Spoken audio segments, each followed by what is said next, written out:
The three of us, Eileen, Sheena and I, were in a London restaurant at the end of the war, and afterwards having a cup of tea. And halfway through my cup of coffee, I had an inner prompting to go and see somebody called Jack who lived nearby. I said, I won't be long, I'll be back shortly. And I just missed him. I came back, Sheena turned on me. He was a naval commander, he had a revolver with him, and he'd gone to commit suicide. And I had to really believe that. He didn't, but I had to believe it, to learn to always act immediately on that inner prompting. And I never forgot that.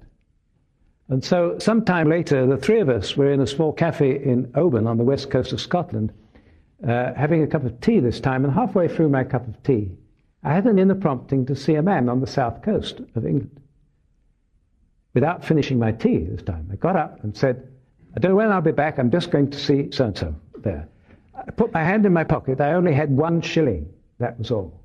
But I'd learnt my lesson. And just at that moment, I remember there was a woman in a Rover car coming down the main street. And I stopped her and said, are you going to, I could only think of Tyndrum. She said, yes, she was. So, can I come with you? I got in. She was going all the way to London. And she was a spiritual woman. We had beautiful talks en route. And she had a great hamper of food, including a whole chicken. So my inner man was really well fed. So I got down to London, to the south coast, back again to Marble Arch, where the Great North Road goes up to Scott's Corner, then over to Carlisle, then I had to go up to Oban. And I got a lift on a lorry. When we stopped at Grantham with the red lights, I looked down. There's a girl in a fast sports car in an empty seat. All right, cheerio, bye-bye. You go to Scott's Corner? Yes, can I go in there? I got in, boom, away we went.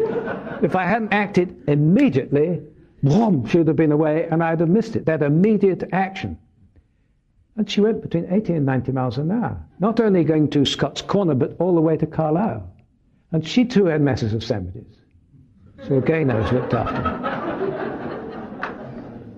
On top of that, she was a very attractive girl. The Bible says, seek ye first the kingdom of heaven, and all else will be added unto you. So I got to Carlisle. I thought, now it's getting dark. How do I get to Oban? It came to me. Fish lorries. They go all through the night.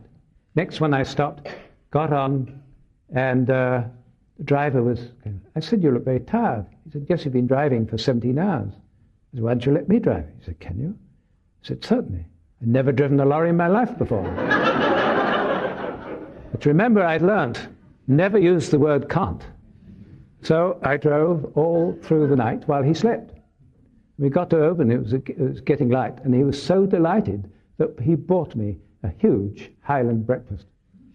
So you see, I'd done over 3,500 miles on less than a shilling, faster than I could have gone in my own car, by following those, acting immediately on that inner prompting. And those of you who were here when I was at Findhorn have experienced that, because I'd be in the middle of dictating a letter and I have a prompting to go somewhere or see something, and I just arrived what I thought would be the appropriate moment. That wasn't always appreciated, but yeah.